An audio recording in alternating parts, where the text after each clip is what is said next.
If you're listening to this episode, I bet you're wondering what behaviors you're doing that keep you from getting your needs met and ending up in situationship after situationship. I got you. I've created a situationship quiz and I'm so excited about it. Take the quiz to discover more behaviors and more tips for navigating situationships, because I know you're in more than one right now. No judgment, boo-boo. I used to have 5 situationships at a time. Yes. So you're not alone. You can find the quiz at www.dontea.co/quiz. That's DONTEA.co/quiz. I'll drop it in the show notes as well. Okay, back to the episode. Me in dating emotionally unavailable men was my full-on ministry. I mean, seriously, if they weren't emotionally unavailable, I wasn't interested. Now, did I realize that I was the mayor of emotionally unavailable men in the city? No. However, what I did know was that I continuously felt unloved, unseen, and crazy. Hi, loves. I'm Dontea Mitchell-Hunter, your new fave self-worth therapist, and this is Detox Therapy. Quick note, even though I'm a fully licensed therapist, this show is not a replacement for therapy. If you find yourself needing a therapist, definitely search for one in your area. Now, if you want to work with me though, and you live in Washington, Georgia, or DC, then please go to my website at soireesintherapy.com and book your free 15-minute consultation.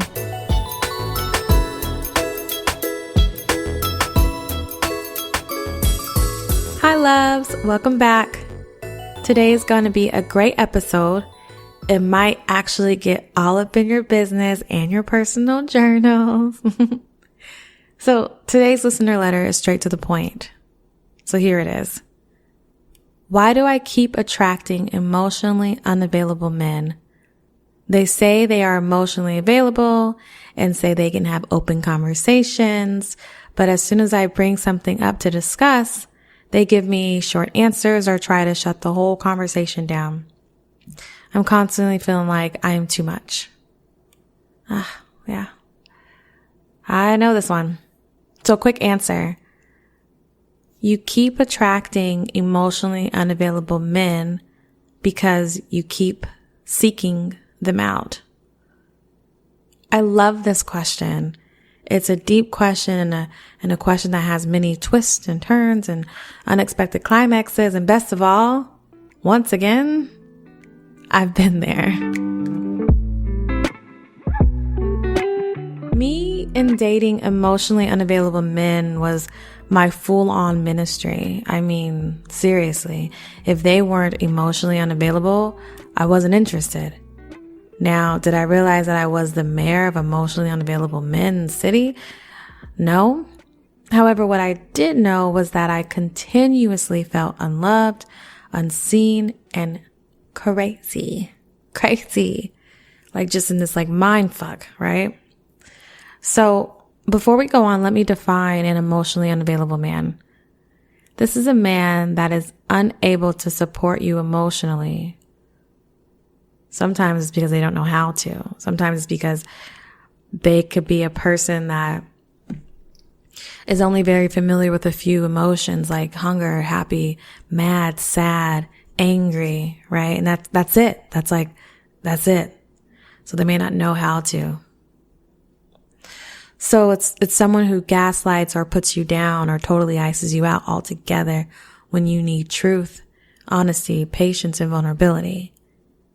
Now, an emotionally available man, for an example, has more intention to understand your needs when communicating with each other. Here's an example. You want to tell him about your day. He listens intently to you describe your day and will ask you what you need, whether that's advice, validation, a hug, a kiss, sexy time, cooks tonight's dinner, anything of the sort. An emotionally available man is someone who can be vulnerable, honest, and clear.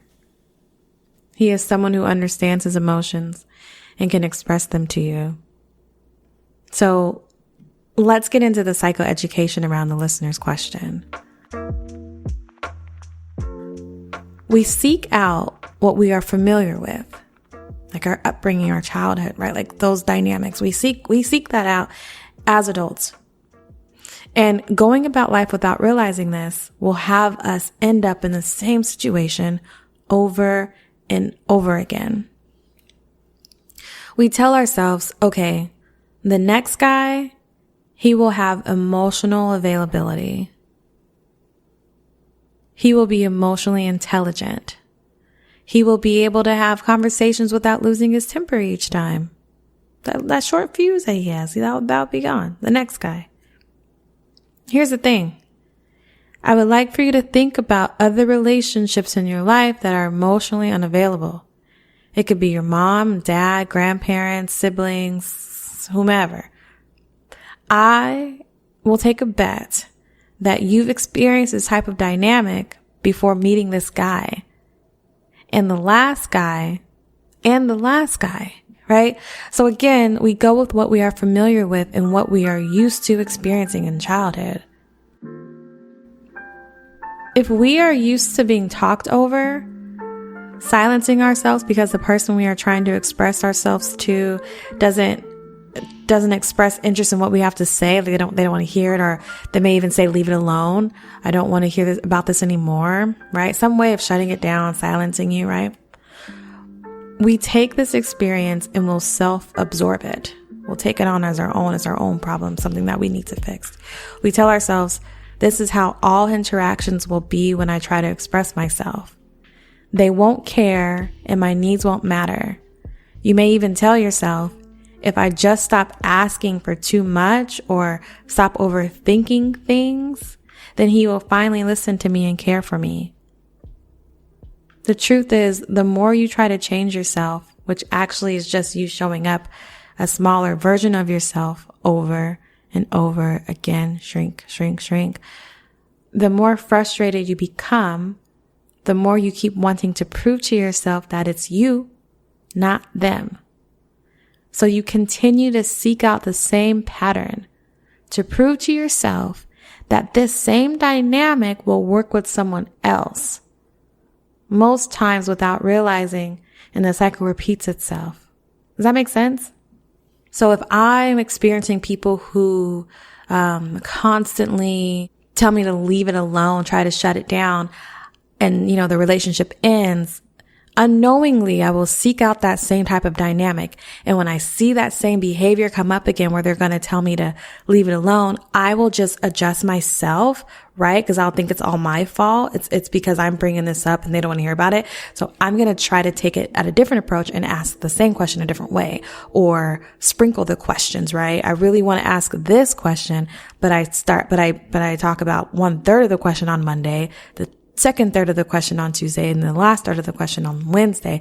And maybe that is how I'll get the answer. And so then on Wednesday, when I still get the leave me alone, it's like, damn it. I thought it was going to be different this time because I was going to be different. Does that make sense? Not that the person needs to change how they interact with me, or not that the person is emotionally unavailable. I need to change myself. It's me. I'm doing it again. You are doing it again. The it is seeking out that same dynamic. Not the it of wanting to get your needs met. Everyone wants to get their needs met. Everyone. So let's finally talk about how to stop attracting emotionally unavailable men. Name the pattern. That's number one. Name what is going on that leaves you feeling unheard, unloved, and unseen. Example. When I don't get to express myself fully, I shut down. Another one could be when I need a listening ear, I let my mother talk over me and start talking about what is going on with her. Number two, after you name it, start providing the need to yourself. Yes, you heard me correctly. If you want to be able to express yourself fully, I need you to be able to express the needs, the desires, all the things that you're needing from the other person. I need you to express it to yourself. You can journal about it. You can video diary or just talk about what's bothering you aloud to yourself. I do this all the time. If something's going on with me and for some reason, I can't talk to someone like right on the spot when I need it, I'll just say to myself, okay, oh, gosh, I'm so frustrated that happened with my colleague and that, I'm mad, I'm feeling embarrassed, I'm feeling sad. And then I'll ask myself, okay, what are you needing right now? I just need to lay down and watch a comedy. Maybe I'll watch Babs on TV, on Netflix. And then I'll do that. Taking care of my needs, right? So if you have the experience that you do not receive validation for your emotions and experiences, validate yourself. Say to yourself, it's okay that I feel the way I feel. Truly. I know this may sound weird, so let me tell you this. The only voice you truly listen to is your own. So instead of saying, I'm too much, say, it's okay that I'm frustrated. Give it a try. Let me know how it goes. Number 3, boundaries. Yes, boundaries yet again. If you want to hear more about boundaries, by the way, if you're like, I need some more details, I'm only going to go in really quickly. Go back a few episodes where I'm talking strictly about boundaries. Okay, so yes, boundaries are important when you want to stop a behavior, right? When you want to set limits and inability to access certain things, right? So the next time you find yourself in a situation where the person is showing signs of emotional unavailability, recognize it. Remember, this could be your parents, friends, or even the person you're dating today. Okay? Last one, number 4. Ask yourself what you'd like to do about this, right? So it's decision time. It's taking action time. I'm hoping you'd want to not keep the same pattern going. If someone tries to interrupt you or self-silence you, you can say, I do not like to be interrupted. I like to finish my thoughts without interruption. I like to be heard. Okay, so if the person doesn't want to respect this request, this boundary, this expectation, then you have a decision to make. You can stop interacting with this person until they are ready to respect your needs, or there's always choices. Or you can keep doing the same thing and go insane. I don't want you to go insane. I really don't. So, now you may be thinking, but that's my mom, that's my dad, that's my best friend.